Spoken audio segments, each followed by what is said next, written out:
வணக்கம். ரீசெண்டாக தமிழக முதல்வர் தமிழ்நாட்டில் நிலவக்கூடிய போதை கலாச்சாரத்தை ஒழிக்கணும் அப்படின்னு பேசியிருந்தார். நான் இதை வரவேற்கிறேன். அதே நேரத்தில் இந்த போதை பொருள், போதை கலாச்சாரம் இதை ஒழிக்கிறது அவ்வளோ ஈஸி கிடையாது. பல்வேறு கோணங்களில் நாம் ஒர்க் பண்ணணும். இப்போ அந்த போதை பொருள் விற்பனையெல்லாம் நடக்குது இல்லையா, இந்த மாதிரி ஆர்கனைஸ்டு க்ரைம் போலீஸ்னுடைய காக்னிசன்ஸ் இல்லாமல் நடக்காது. போலீஸ்க்கு தெரியாமல் இதெல்லாம் நடக்கிறது கிடையாது. போலீஸ்னுடைய ஒத்துழைப்போடு தான் நடக்குது. இதுதான் கசப்பான உண்மை. இதை நான் சொல்லலை, நேஷ்னல் போலீஸ் கமிஷனே சொல்லியிருக்காங்க, சுப்ரீம் கோர்ட்டே சொல்லியிருக்காங்க.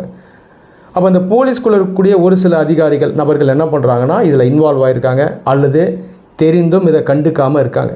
ஸோ இந்த மாதிரி நபர்கள் மேலே முதல்ல ஆக்ஷன் எடுக்கணும். அடுத்தது, போலீஸ் டிபார்ட்மெண்ட்குள்ளேயே நல்ல அதிகாரிகள் நிறைய பேர் இருக்காங்க. மக்களுக்கு சேவை செய்கிறவங்க, தைரியமானவங்க, சின்சியரானவங்க இருக்காங்க. இவங்களை ஐடென்டிஃபை பண்ணி இவங்கக்கிட்ட பொறுப்பை ஒப்படைக்கணும். அடுத்தது, இந்த கஞ்சா போன்ற போதைப் பொருட்கள் சில முக்கியமான இடங்களில் கைமாறும். இதை ஹாட் ஸ்பாட்ஸ்னு சொல்கிறோம். இங்கெல்லாம் போலீஸ் இங்கே இன்க்ரீஸ் பண்ணணும், மஃப்டியில் ஆஃபீஸர்ஸ் அனுப்பணும். பொதுமக்களும் இதற்கு கோஆப்ரேட் பண்ணணும். உதாரணத்துக்கு ஸ்கூல்ஸ், காலேஜஸ், சினிமா தியேட்டர்ஸ், இங்கே நம்ம இந்த போலீஸிங்கை அதிகப்படுத்தணும். அடுத்தது, இந்த போதைப் பொருட்கள் மற்ற ஸ்டேட்லேருந்து தமிழ்நாட்டுக்குள்ளே வரும். தமிழ்நாட்டுக்குள்ளே ஒரு டிஸ்ட்ரிக்ட்லேருந்து இன்னொரு டிஸ்ட்ரிக்ட் போகும். ஸோ எங்கெல்லாம் அது கைமாறுது அப்படிங்கிறத செக் போஸ்ட் அமைச்சு அல்லது ஏற்கனவே இருக்க செக் போஸ்ட்டில் நம்ம இதை ஸ்ட்ராங்காக மானிட்டர் பண்ணணும்.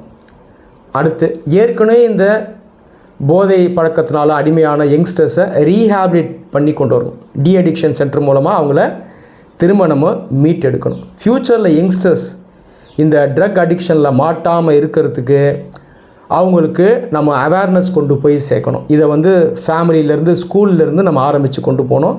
இதற்கு டீச்சர்ஸ், எல்டர்ஸ், கம்யூனிட்டி லீடர்ஸ் இவங்க எல்லாரையும் நம்ம இன்வால்வ் பண்ணணும். ஸ்போர்ட்ஸுங்கிறது யங்ஸ்டர்ஸ்க்கு ஒரு மிகப்பெரிய நன்மையை கொண்டு போகக்கூடிய ஆக்டிவிட்டி. ஸ்போர்ட்ஸில் இன்வால்வ் பண்ணிட்டோன்னா இந்த போதையை பற்றியெல்லாம் அவங்க யோசிக்க மாட்டாங்க. அப்போது ஸ்போர்ட்ஸுங்கிறத நம்ம ஒரு ஆயுதமாக யூஸ் பண்ணணும். அதை தாண்டி லாங் டேர்மில் சொசைட்டல் அவேர்னஸை நம்ம ஏற்படுத்திக்கிட்டே இருக்கணும். வேலை இல்லாத இளைஞர்கள் நிறைய பேர் பார்த்திங்கன்னா போதைக்கு அடிமையாயிருவாங்க. இவங்களுக்கு வேலை வாய்ப்பை ஏற்படுத்தி தரணும். இந்த மாதிரி பல்வேறு கோணங்களில் நம்ம ஒர்க் பண்ணணும். அதை தாண்டி ஒரு தனி மனிதனுக்கும் சுய ஒழுக்கம் தேவை.